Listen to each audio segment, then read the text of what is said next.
If you can honestly come out of the cinema and say that was a bad Star Wars movie, then you need to have a think about what Star Wars is to you. I can understand why people felt disdain towards The Last Jedi. It was different and bold, and that can be a good or bad thing depending on where you stand. But Solo was just pure Star Wars entertainment. It was action-packed, emotional, surprising, and funny. It was never going to be like The Empire Strikes Back, but as Star Wars goes, Solo for me was simply brilliant. As many of you know, I had no expectation. I didn't want a Solo movie. It was unnecessary because there are more interesting stories to tell in the Star Wars universe, but what we got really did blow me out of the water. Now, I've been critical of Alden Ehrenreich's casting as Han Solo, like many people have, but I can honestly say I think he was incredible. Stepping into the shoes of a character like Han Solo is one of the hardest things any actor will ever have to do. And don't get me wrong, Alden is different from Harrison, but he nails the character that we know and love. He has a swagger and a charm just like Harrison did. He's funny and sarcastic, and he comes across just as Han did in the original movies. And Alden does the character more than just justice. He steps out of Harrison's shadow and he makes Han his own in his own way without damaging anything. Ironically, Donald Glover, who I was looking forward to the most as Lando, in my opinion was completely outshined by Alden, which is something I never thought I'd say. The guy had his critics, and I was one of them, but he did an amazing job, and credit where it's due. Now, going into the story, it was entertaining. The great thing about Solo compared to, say, Rogue One was that it didn't feel jumpy. The whole story felt smooth and it moved at the right pace. You were never brought out of the moment. The story was compact and personal and followed the main cast from beginning to end and never took us away from them, allowing us to bond with them a little more than how Rogue One did it. The story is simplistic though. It's not The Last Jedi, it doesn't take risks or try to be bold, but in that simplicity, as I said earlier, is purity.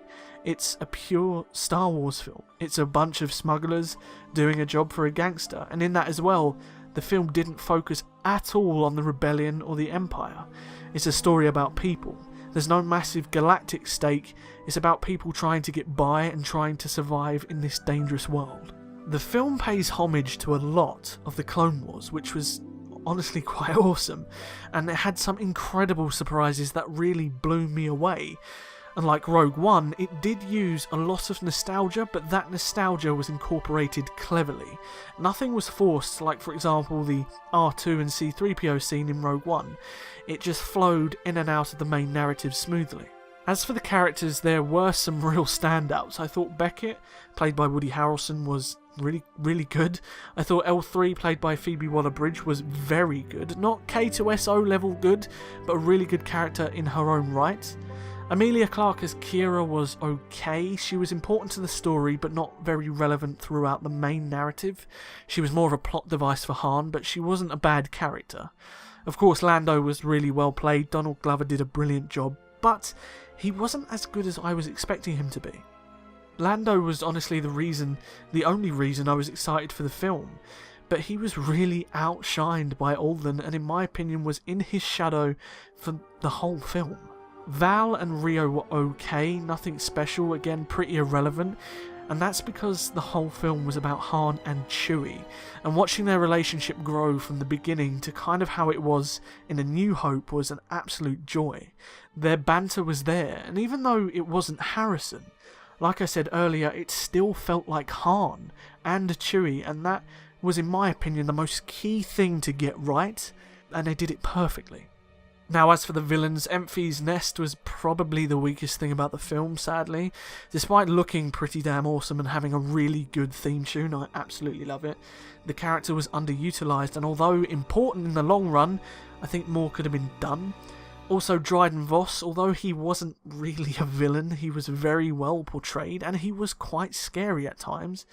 I thought Paul Bettany did a good job, but like Enfys, he was underutilised. If anything, there wasn't really a main villain. The villain was the world that they were living in. It was the situation and the dire straits that the characters had to find their way out of. and that was a surprising thing, and I think it was done well. It was different and it was good. Also, I want to say that the soundtrack was fantastic. It was more like the original Star Wars movies and less unique than Rogue One, which isn't a bad thing at all. I loved it. Now, ironically, as much as I love the main saga, Solo, along with Rogue One, have been my two favourite Disney Star Wars movies.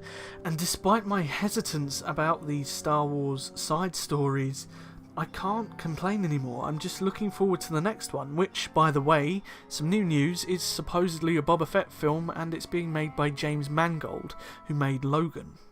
But seriously, if you've been hesitant about Solo because of The Last Jedi, know that it's completely different and is more akin to the old Star Wars movies, and for that reason I really think you should just go and watch it, expect the Star Wars movie that you want, and just enjoy the ride. Tell me, have you seen Solo, and if you have, what did you think of it? If you enjoyed the review, hit the like button and be sure to subscribe for all kinds of Star Wars goodness, and please, if you haven't, join my Discord. I'd love to have you there so we can talk about Solo, a Star Wars story. I'll see you guys in the next video, but until then, I have a really good feeling about this.